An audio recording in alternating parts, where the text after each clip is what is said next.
We will call the Benefits and Insurance Committee meeting of February 29th, 2024. It's not 1924. We'll call it to order. Call the roll. Commissioner Boyd. Here. Amber Brown. Suzette Couples. Here. Mike Curtis. Here. Holly Deering. Here. Brian Gaither. Mary Hickerson. Here. Lois Miller. Here. Commissioner McAdoo. Here. Commissioner Phillips. Here. Michael Smith. Steve Spence. Here. Sonia Stevenson. Here. Eric Tutobeni. We have a. Thank you. Madam Vice Chair, have you had an opportunity to review the minutes of the previous meeting? Yes, sir. We have a motion to approve the minutes of the previous meeting. Do we have a second? Second. All those in favor of approving the minutes say aye. Aye. All those opposed? The minutes stand approved. Do we have anybody down for public comments? Yes, sir. Thank you. I was going to do that. Ladies and gentlemen of the committee, I want to introduce to you Mike Curtis, our newest member of the committee. I was going to do that, and then I get in my little routine, Mike, and I forget. So I'm a man of habit, which is good some days. Today, not so good.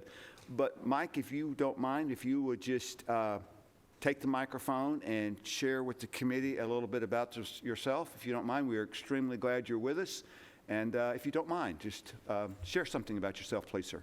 Thank you, Mr. Mayor. I am a resident of Rutherford County since 1982, and I've been a county employee since January of 1990, and I'm the GIS manager for the county. We provide the mapping services for the county as a whole and the data associated with it. Manage about 24 terabytes worth of data for the county, and also fly UAVs for the county. So I'm happy to be here and explore this another way that I can serve my community. Well, thank you very much. And also, Molly Howell. I was getting there. Well, you're like she's rough. She is. Molly Howell, Benefits Coordinator, is with us today. So thank you for being with us, Molly. And you have these guys to thank. Can we get back on schedule? Yes, sir. Thank you. Thank you, Mike. Thank you, Molly. So we have no public comments. Mr. Elam, financials, please, sir.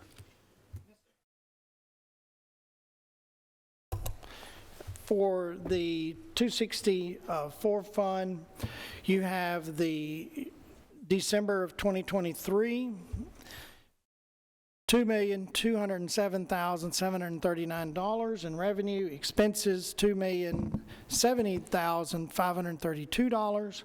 Your revenue less expenditures is $137,207. And for the end of the year, calendar year 2023, you have in revenue $23,990,075, expenses $20,294,865, revenue less expenditures for the year is a positive $3,695,210. And in the month of December, the revenue less expenditures for the fiscal year comparison, you have revenue at $11,320,928, expenses $11,338,639, revenue less expenditures a negative $17,711. For the month of January,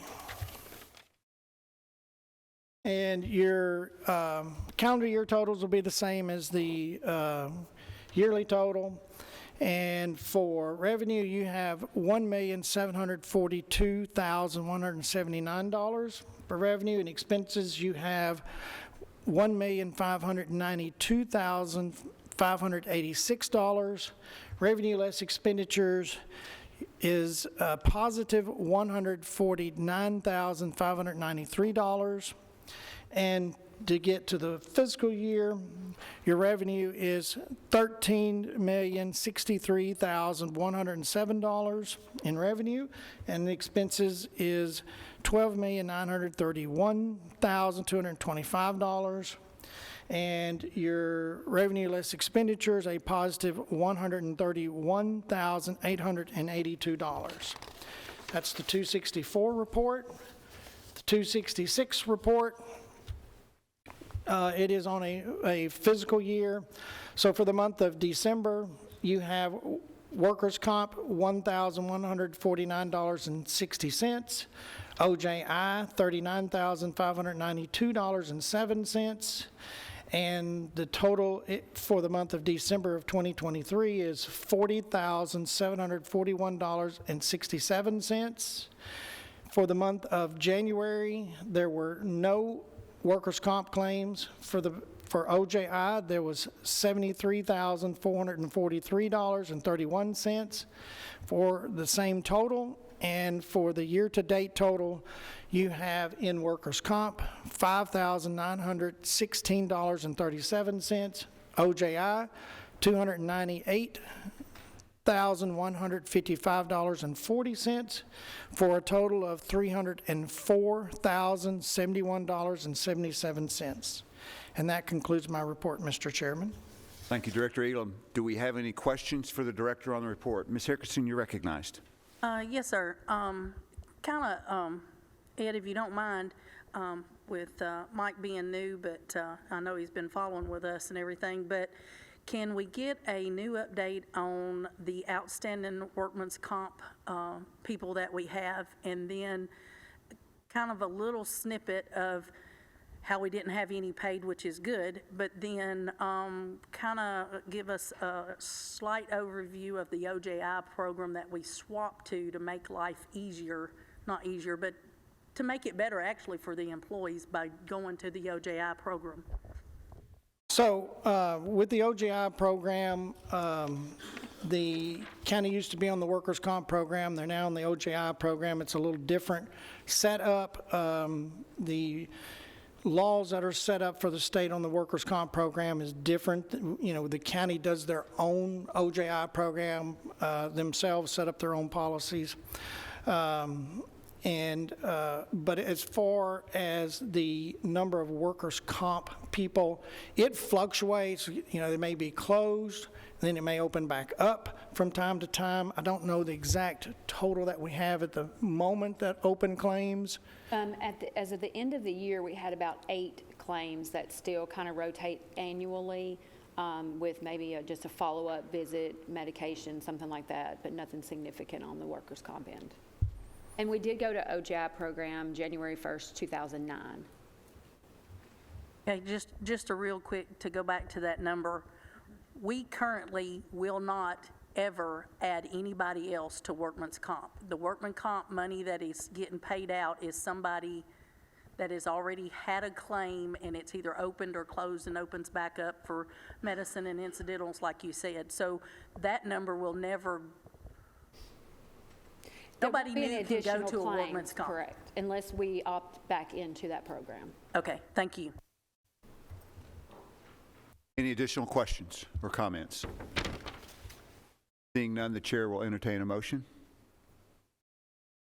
We have a motion. Do we have a second? We have a motion and a second. Roll call vote, please, Ms. Susan.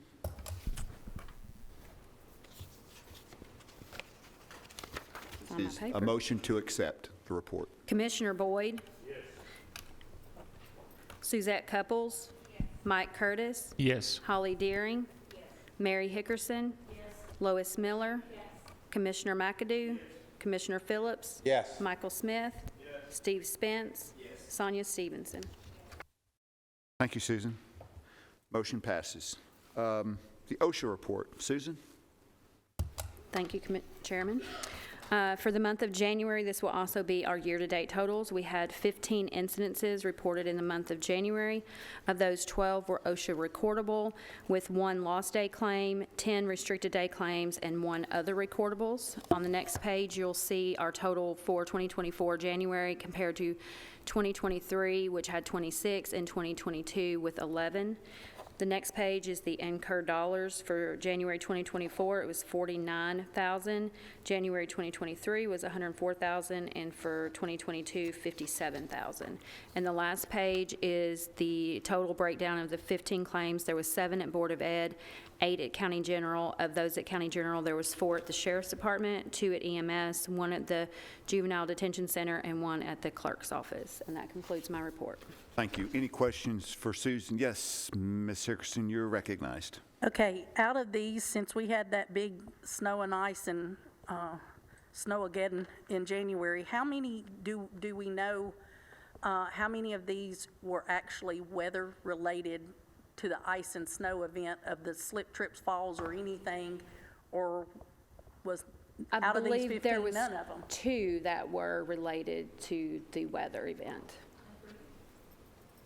And there was a question asked about this in public safety, and what I will reiterate in that I brought up in that meeting is that a lot of times, and I want to throw out credit to the maintenance departments, it's very difficult to clear every single entrance, every single parking lot, every sidewalk that we can.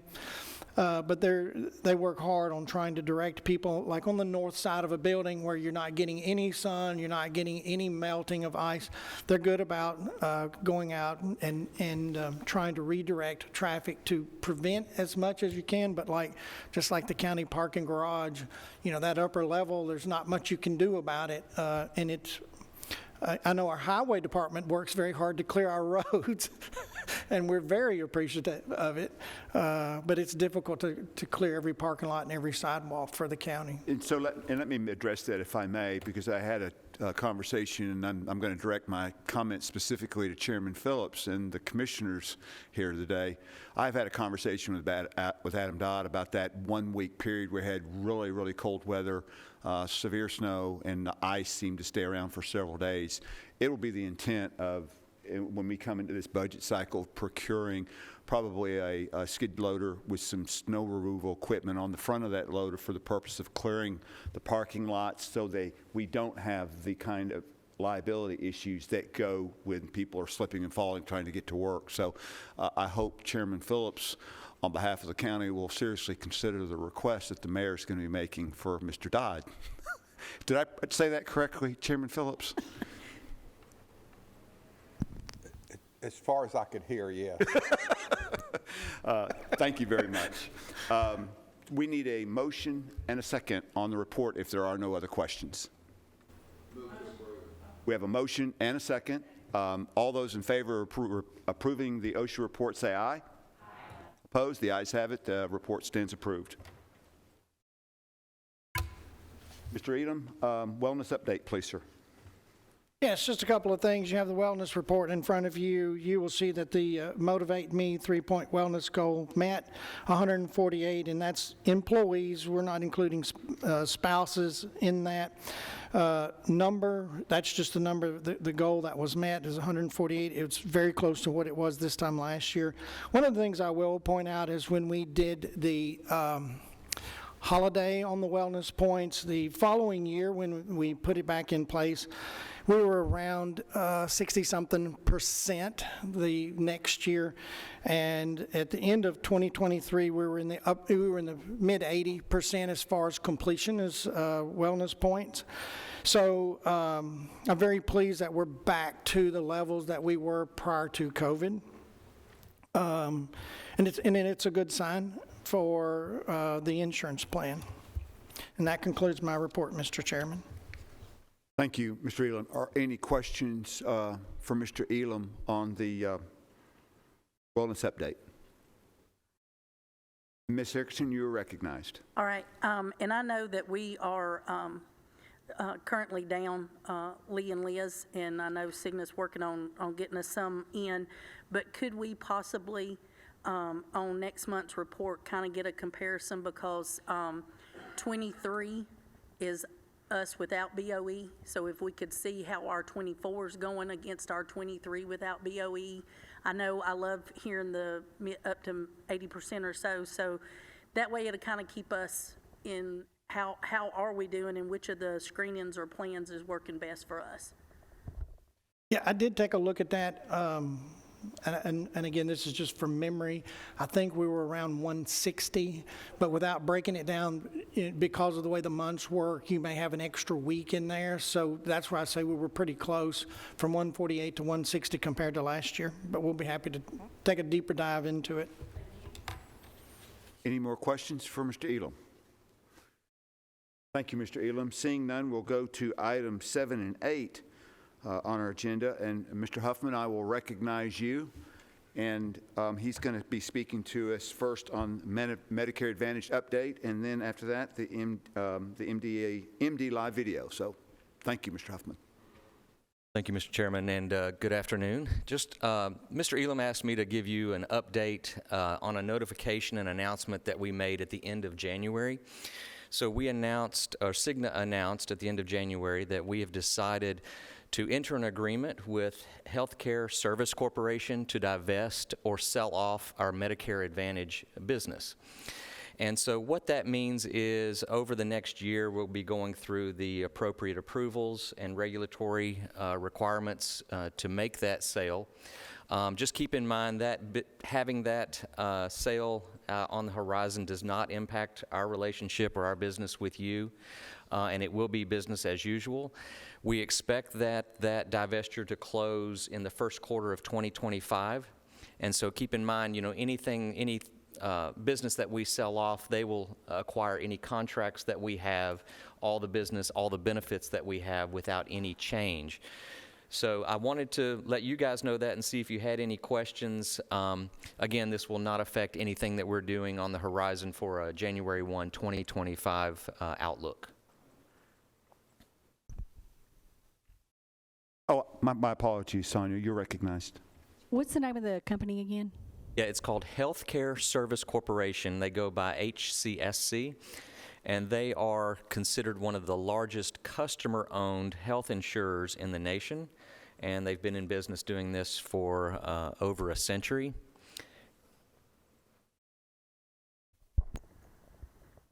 Ms. Hickerson? Okay.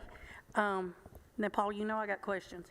But the main one is when we switched all of our retirees over to the Cigna Medicare Advantage for Rutherford County, because I have to make sure I tell my mom and dad that and all of the other retirees, because it makes a difference. It's not the advertised Cigna Medicare Advantage on television. Right. So how is that going to affect our Cigna Medicare Advantage Rutherford County plan on this sale? Will they pick it up and run it as usual, and I don't know anything about this, and is this, I'll just ask it, you don't have to tell me, is this a company that can come in and pull all that apart and we've really screwed ourselves? Because I really thought the Medicare Advantage was too good to be true, but after a whole lot of looking and watching and everything, and having my parents have to use it all last year and the first of this year, it was the best move for them, and I think of a lot of our retirees. So just to be very honest, it makes me very nervous about this. Understand, and that's why Ed asked me to be here to answer any questions. So the good news is, like I said, it's going to be business as usual. So for 24 and 25, it's business as usual. So what Healthcare Service Corp decides to do with business after the divestiture, after the acquisition, that won't impact anything that happens to our customers until 1/1/26 at the earliest, okay? And most likely will be much past that, because that company, I've been through a couple of acquisitions like this, they typically depend on us to help them through that transition. So it's in their best interest to keep business benefits the same, customers happy, keep the status quo as long as possible. So we don't anticipate any communications on this during this year, and even next year it would only be an indication, a communication just to give them a name change. Okay, so I really believe that that's really all they're going to see over the next two to 3 years is a name change, literally. Okay, could they potentially come in and decide they don't want Cigna anymore and bring Blue Cross to the table? No, so they're going to take over our contract, and I forget how long that is through, but Once that's done, it's typically that they would never say they don't want you. You would have an opportunity to look at alternatives if you desired. Any further questions? Seeing none, Mr. Huffman, will you tell us about MDLive video, please, sir? Yes, so the benefit staff asked for some videos to provide to the staff that they could share today. I think Ed and his team have picked one to show, and he asked me to stay up here in case there's any questions, and I'll let Ed give the intro that he wants. Well,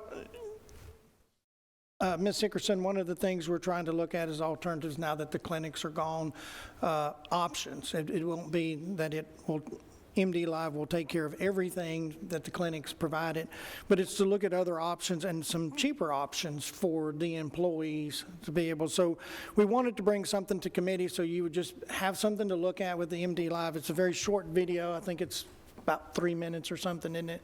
So Susan, if you want to start it. Yeah, it walks the employee through the process of how to use MDLive, because it is already a benefit that is available or an option available to them through Cigna. So it's not an additional benefit that's being offered, it's already available. Mm-hmm.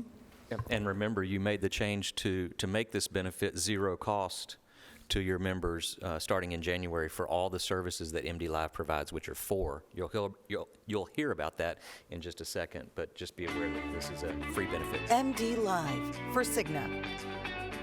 Fast, easy, trusted, convenient. Thousands of doctors and thousands of conditions that can be treated online, on your phone, or by video. Nights, weekends, 24/7, 365 days a year. The power of having a doctor visit is in the palm of your hand. Choose from urgent care, everyday and non-emergency conditions like sore throat, flu, pink eye, prescriptions and more. Therapy and psychiatry. Talk therapy for emotional and behavioral health concerns like anxiety, relationship issues, stress management, and more. Psychiatrists can help manage medication for depression, bipolar, panic disorders, and other issues. Dermatology. Consultations for rashes, acne, hair, nails, and other skin issues. Primary care. Preventative wellness screenings, health tracking programs, and routine care for conditions like type 2 diabetes, asthma, and high blood pressure. Getting started is easy. Install the MyCigna app on your smartphone or go to mycigna.com and sign in or create an account. If you are creating an account, you'll enter details from your membership card and personal information, like your name, date of birth, and about your family, like a spouse or children, to get started. Next, click on the Talk to a Doctor button and select the type of care you're looking for. Your options will depend on your coverage. Now you are ready to see a doctor or schedule a visit. Seeing a doctor is easy. Select who the visit is for and pick the care option you are looking for. For urgent care, you can see a doctor right away or schedule a visit. For dermatology issues, all you need to do is upload photos and describe your symptoms. No doctor appointment is necessary. For all other virtual care, you can schedule a time that's convenient for you. In addition to the symptoms you enter, you may also upload a photo for the doctor. Review your medical history, health profile, and confirm the pharmacy location. Having an up-to-date health profile will make your next appointment that much easier and faster. Prescriptions will be sent to your pharmacy of choice if medically necessary. If you are offered the choice, select the type of appointment you'd like, phone or video. If you have a copay, it will be collected through a credit or debit card. And you can also have your diagnosis and treatment plan shared with your primary care doctor. You're all set to see the doctor. Fast, easy, trusted, convenient. MDLive for Cigna. Mr. Hoffman, I have a question. So this is quite informative and done quite well. My question is, I would assume this is a phone app that somebody can access to then access that particular type of cure, correct? How do they go about securing that app on their phone with instructions about how to use the app for the appropriate condition that they're concerned about? So the good news is most of the members in the Rutherford County benefit plan have already have the app on their phone. So this is the mycigna.com application, and it's obtained through the App Store, through your Apple App Store, or through the Google App Store. And once you download mycigna.com and register for it, it becomes your tool to access anything and everything that has to do with Cigna, Cigna Dental, Vision, all your claim activity. Your ID cards are there now. And then, like you saw in the video, where it says talk to a doctor, you just click on that and answer a few questions, and it schedules the MDLive appointment for you. One thing, when I was watching the video, I thought to myself, okay, some people don't like utilizing a phone and answering a couple of questions. They might think that's tedious or a hassle, but I guarantee you it is far less information and far less time than when you go to an office visit and sit there and they hand you that clipboard or even the little tablet in some of the places, how long that takes to go through. This is far less than that. So if anyone has ever done those things, they can handle this. And not only is it an application on the mobile phone, but you can also access it through the web on your computer. Okay, so to be clear, because my wife's going to be interested in this, just go to mycigna.com, correct, and just follow the appropriate instructions about how to download the app and instructions and its usage, correct? That's correct. Perfect. So that's mycigna.com. Sorry? We did have a couple of employees in our office use this recently. Oh, good. And they had very good reviews. So it was very user-friendly. It was easy to walk through. They had an appointment within minutes. They were able to do it on their lunch hour and eat lunch and everything. So it worked out very well, and then pick up their prescription by the end of the day. Sonia, what I'm thinking is let's get with Cody and OIT and see if we can't put out a PSA to county employees about this. If that's something we can do, I guess Cody could send something out via email, or Ed, would that come from your office? We could do it from our office. It just seems like a pretty valuable tool, and if I think it's valuable, I'm sure there are a lot of people who are going to think it's even more valuable. So, If I remember correctly, and again, this is from memory, and as I get older, that's not good, but if I remember correctly, we're in the 80-something percentile as far as employees that have the MyCigna app. The MyCigna app, just for people out in the audience that are watching, the MyCigna app is the same thing you go in to check your points. It's the same thing you go in if you have an HSA account, you check your balance. So, it's already 80-something% of our employees and members too already have it established in their phones. It's that last group of people that you're trying to help have that convenience. I will say I'm just saying from a director standpoint, the communications that we're getting in the office with this, it's not new, but it's something we're trying to, because of the clinics, promote more. It is a great tool to be able to set up an appointment during your lunch break, and if you have a rash or something that you're concerned with, you can take a picture, download it, have it ready, send it to them, and then there's the doctor right there. You never leave. You don't have to leave your office. You don't have to go across town for something. And nowadays with traffic like it is, it's hard to get somewhere and get back in an hour. So we're getting, as communications are getting out there more and help is provided to the members, it seems to be something that we're getting some positive feedback about. Sonia, you're recognized. So I have one thought and two questions. So the thought is, you could also put it on my benefits channel in the HR, it's called HR library, the library where it has instructions that they could go to, because a lot of people are used to doing that for the open enrollment and everything else. And so on the library, they could put a step-by-step instructions. And I think when you guys rolled out the app, you gave us a step-by-step, and that would be really easily loaded onto there for everybody to know. So that was my comment. My question is, because we're doing this through the app, will those doctors all automatically have, because it's like I go in with my account, will they know which plan I have automatically, or Okay, so they'll know that. Yeah, I'll say that. The good thing about being integrated with Cigna, and we own MDLive now, we purchased it a couple of years ago, that all of your personal information is in the app. So that's going to download and feed to MDLive so that they see your plan. They'll know that Rutherford County employees don't owe any copay when they make the appointment, and then all the information is secure. I forgot it, so. Well, Interrupted you, we'll I'm let sorry. Mary take a turn, and I'm sure you'll remember. Mary, you're recognized. Okay, being selfish for my guys, because we had a lot use the clinics when they were available. So when you do get, my thing was, like Sonia said, we need to get something out in front of the employees as a reminder. Some may know about it, some of them don't. We need a reminder that we can our guys still get paychecks. So we can get them stuffed in their paychecks so they can see it. And then if there's a way that if the email gets built, a little something that we could print off as a flyer that we can post, because we have bulletin boards throughout the office in the shop that we put things up. You know, your points are ending, you've got to sign up. So they know when something gets put in these certain spots, it's important.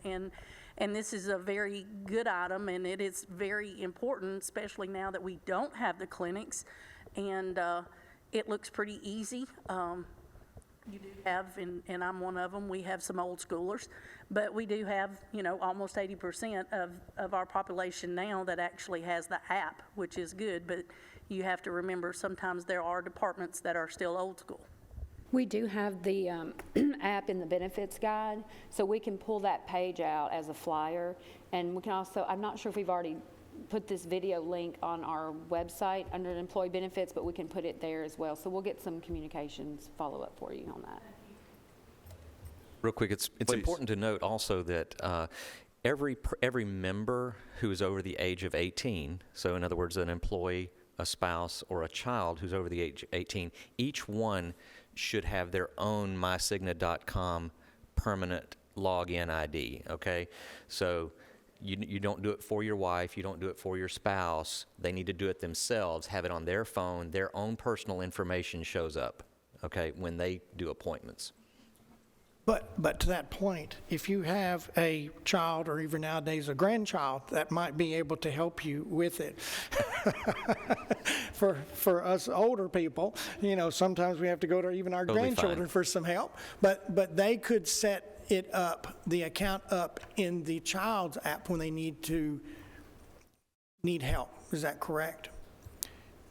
Say that again. Could they set the app up in the child's phone, and if Oh, someone doesn't have a smartphone, they can set the app up in the child's phone, and then they could go into it and use it. Absolutely, yeah. Okay, is there an age limit of you've got to be this old to be seen? Or you've got a 18 that can have his own No. app and everything, but A any age? A parent can bring an underage child onto and Like receive I care. could sign, if I still had an underage, I could be in Mary and bring Correct. John Paul in and say, okay. Yeah. Yes, they just have to be a member on the plan, and you have Right. to add them when you add your members you want to use MDLive. Sonia remembered. Yeah, and so I have a follow-up to Mary. So the kids have to be 3, though, don't they, to see a walk-in clinic? A walk-in clinic. My thought is if. Yeah, so most clinics, would require to be 3, right? You may need to check that. It's not going to be infant care, right? Right. Yeah. Okay, so my other question was, it was still back to our information is in the system, and it kind of leads into, my son is 18. He's going to be going to college next year. He'll be on my plan until you kick him off, probably. 26? Yeah. He'll be on my payroll till 26. And so if he's away at school and I'm on, say, the Local Plus plan, will that, if he's logged in on his account, will there be a way for them to say, hey, I'm at school in Cookville, where's the Local Plus for me here? Will it do that, or will it go that far? So that's kind of 2 questions. So MDLive is it's agnostic to OAP Local Plus. It's in both. Okay, so MDLive is always going to be in network no matter where you are. But if your question then becomes, my child is away at college, I'm in the Local Plus, and they want to go to a location, a provider that is in a city that we don't have Local Plus network, that automatically reverts to Open Access Plus for you. So there's no risk for that person. As long as it's a provider in the Open Access Plus network, it'll still be in network for you. But if you were like, say you were at the beach or something, and I do the virtual appointment, it's going to think I'm in Murfreesboro anyways, right? No, it's going to look at it has location services turned on. So it's going to know what city and what zip code you are in and apply any laws that could happen there. And you will actually more than likely speak with the doctor that might be in that location. Oh, okay. That's good to know. Okay. Any other questions? Being none, thank you, Mr. Huffman, for your time. I appreciate that very, very much. We're saving the best for last. Ms. Marissa Smith with Gallagher.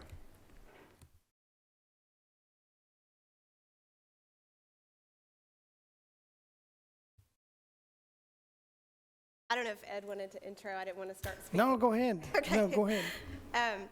We did an analysis of your ancillary products, and only 2 of those are requiring a bid at any point because of your contribution to them. Those are long-term disability and life. Those are both currently with the standard. But when we did the analysis, all of these products, which would include your cancer, accident, critical illness, critical illness, accident, FSA, HSA, COBRA, all of those things are under contract and extendable through the end of 2025. So we met with the schools, and I know Ms. Couples is here, but the schools have agreed to stay together for all of the ancillary for another year, so not just 2024, but 2025 as well. We think that's good for the county, and it will reduce administrative change as well for any of your employees. So we've negotiated a rate hold on all the products and plans with no changes at all for 2025. So I think that will be welcomed news, but of course happy to take your questions, and if you have comments or concerns, we want to hear those as well. Any questions or comments? Mary? Okay, that all sounds good, and I am sure that y'all have really looked at what is required to bid and what is not, and the extensions. So if I'm thinking right, this would be the last year that we could extend the LTD and life. So next year, no matter what, we have to bid those 2. Correct. You actually have to bid 3, short-term and long-term disability, not just the one you contribute to the premium. Okay. So long-term disability and life are the 2 that you pay the premium on or a portion of, and so that's why you have to publicly bid those. However, those 3 products, including the short-term disability, are all tied to a 3+1+1 contract. So the actual contract cannot be extended past 2025. So for that reason, you will see that go to bid in 26. It has nothing to do with the schools staying with you or not. In fact, I expect they will stay with you probably at that point, even in 2026. So it's not that there's been a shift on that. It's just the expiration of the window under the previous bid. And those 3 products are all with the standard. Okay, and we know for certain, Michael, that we do not have to bid these, and that we can negotiate. And I trust y'all and everything, but I deal with this at work. I understand. Yeah, we did a full analysis, and I actually have already talked with Michael about that as well as the Department of Risk Management. So, and certainly chime in as you would like to, but the burden to bid is when you're spending public funds to procure the product. And because you are spending public funds, of course, on the medical, the dental and vision, those products are all kind of staying bundled together in one RFP typically. But the long-term disability and the life are also products that you contribute to. So that's the logic. Now, we also went to the granular step. I literally pulled every single insurance committee meeting notes, policy language, contract language, RFP documents in the past, analyzed them all, gave that all to Ed in a spreadsheet with the front page is like a timeline of when everything had to go to bid and when it could be renewed through, and all the comments of why, and then the tabs actually show him where in each document that's found. So we did a very comprehensive evaluation, yeah. Sonia? So if we didn't have to bid the life right now, and I've talked to Ed about this briefly, and he may have mentioned it, and if he, I'm sorry, I'll apologize first if I'm stepping out of turn.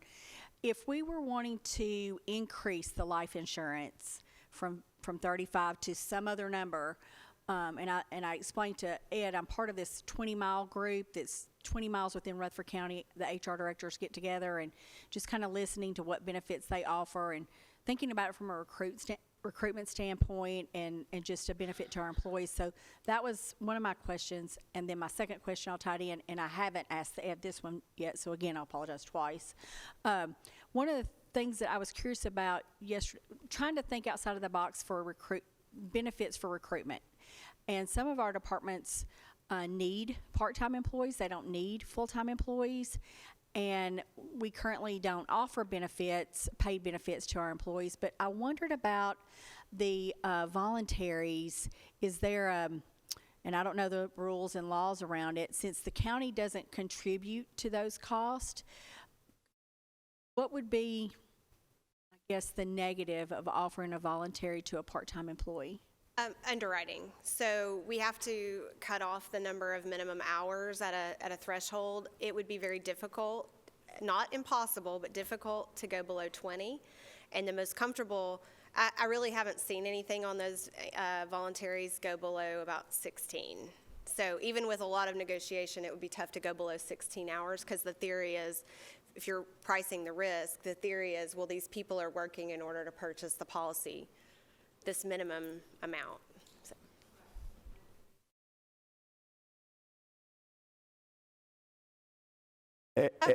Ed insists that I recognize you, Michael. He's like tagged me like 16 times up here. So I've seen you. I saw you the first time. But anyway, you're recognized. And please, I don't care what you say, but just say something, okay? So the second risk with part-time is, and we run this risk some with the schools, is if you don't have enough money, some months they're going to have enough and some you don't. And so you can't bring them on or off, like pick the policy that they want to use. And so we run this risk. That's the reason, almost the entire reason we do schools on a 10-month basis is for those people, the part-time cafeteria workers and stuff, not getting hours in the summer. And so if you have somebody who's not getting those hours, the county will end up having to eat that cost. And so then it doesn't become an ancillary policy. It becomes something we're litigating in court trying to get that money back from an employee who left. And so, or administratively, you're collecting money over the summer from employees and that type of thing. It's summer in the school instance. In yours, it would be if I make $150 this paycheck, but I had deductions that were $157, we got to go collect $7. You see? Okay, that makes sense. And like I said, that's why I apologized in advance, because I was probably asking a question that. I think it's a great question. I mean, from an HR's perspective, makes total sense why you would want it. From a benefits perspective, we kind of look at 20 hours as the minimum. Do you want to touch on for just a minute about the options we talked about for life insurance, since she's brought it up? Yeah, happy to. To bring some options to the committee when we put it out for bid, just so they would be able to look at numbers. Correct. So when it does go to bid, we do anticipate capturing more than just one price point. So the contemplation is that we would capture not only, what you're currently at with the 35, but also collect a slice of quotes that are 50 and potentially even a little bit more. I can tell you just from what's happening, what we've seen, I would expect that private employers, you might have some heat or some competition from larger life insurance being provided by the organization, but certainly from a school's perspective, I think it's fairly competitive based on what we've seen. So, if you're pricing all of it, it's kind of tough. You're speaking on the $35,000 that Rutherford County now pays to the employee.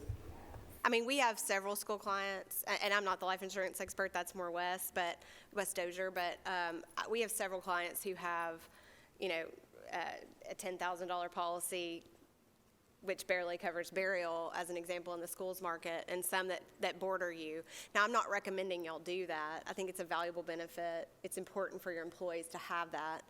And certainly would never want to see you drop below where you're at. I think that your employees, that's a very valuable thing for their families. That makes them feel good in a time of need.